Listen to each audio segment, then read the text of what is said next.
Hi guys, back for another beta testing, bit of a session update. You can see some statistics on the screen here. I've been for my morning walk, and on that point, I'm a 41-year-old man.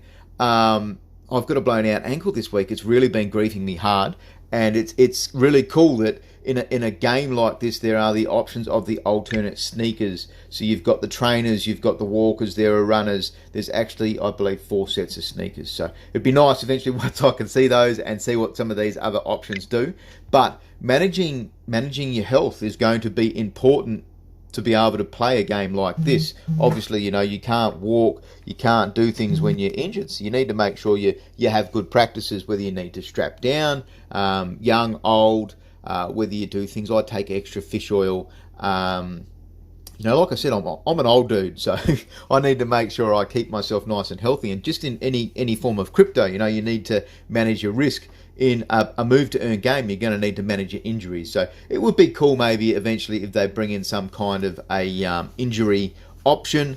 I don't know whether it's a 1 month cooldown or something to state that you've got an injury and you've still got a small trickle from your sneakers. It's going to be, I wonder how they're going to be able to incorporate something like that into the game. But let's get into a couple of the highlights. I have noticed with loot boxes this week that the longer the session you run, the bigger the loot box is and potential loot that you get out of that. So gems, potentially GMT, GST, extra boxes. I opened up one of my 4-hour boxes this week, got a little brown crate and a small shard, but didn't notice anything coming out of that brown crate. So that made me curious. Next time I'll try and click on that box. I didn't click on it. So it did give me 2 items.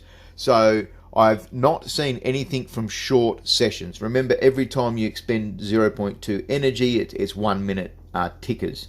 So I haven't noticed anything with that. The gems side of things, I have noticed I'm currently up to level 3 gems myself. They're level 1s and 2s.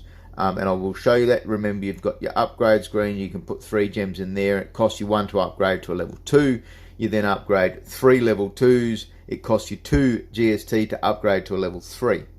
And that's where they become a little bit different as well, is when you're actually sticking your gems into your boots. I can't click on those because those boots are actually leveling up at the moment. My trainers, they're going up 14 minutes. That's like 2 hours and 10 minutes.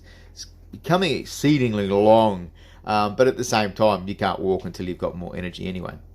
But to remove a level 3 gem actually starts to cost more resources. It's a way that they can make sure the game's not overpopulating with the currency, deflationary mechanism. So you're going to need to think about where you're putting your gems. If you've got 2nd and 3rd pairs of sneakers, which I do at the moment, until you kind of find out, hang on, these ones actually aren't that great. I don't want to be putting in anything that's going to cost me a lot of time and money, and that's why I put extra points into this. If I'm just walking, I'm better off leveling up these particular sneakers to they're 11 points more than my trainers, and the speed differences are a third. I don't know if you're only walking on the lower end of the trainers, because when you're walking your speed's around 3 kilometers per hour, so I don't know whether that's giving you a lesser function of return versus your efficiency. So I've been watching and recording the numbers to a degree, but because the sneakers are leveled up high, I've kind of stuck through it. I want to see what happens at level 30. Do they upgrade the boots? It's been a bit of an excitement way of looking at it. You can see in those I've got 2 level 3 gems and 2 level 2 gems. So it's something that's going to be working towards.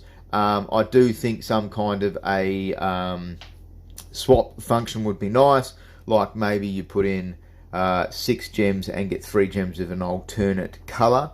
That's going to be a way of deflating having all of these gems out there. It's a way to crush those NFTs, because I think the gems are all going to be NFTs as well. So that's a deflationary way. We'll wait to see. But I'm putting this video out on the Saturday. There's actually going to be an AMA for STEPN on the Sunday. It's 1 p.m. Sydney time, which is GMT plus 11, I believe, because they're 1 hour in front of Queensland. But I'll either jump on stage, help out if I can, or maybe just ask a few questions. But it's a game I've enjoyed playing. It's funny calling it a game because it's more of an app at this stage. There are plenty of updates and bits of information I think are important for the game going forward, but it's something that I do daily now. I wake up before work, and even you can go walking down the street and you can listen to a podcast, a YouTube. I was listening to something this morning. Obviously I don't want to say you can walk along checking your Twitter while you're walking or running. You've got to be safe while you're using these kinds of things. So other things would be nice, would be link-ins to sporting devices like a watch. So when you get a bump notification from the game, where's your phone? Your phone's usually in your pocket so it doesn't fall out while you're running or walking. So how can you check those notifications? It's nice to link it into a sports watch. But these are things hopefully we'll talk about on stage. I hope you guys enjoyed, and thank you, Mother, for the rabbits.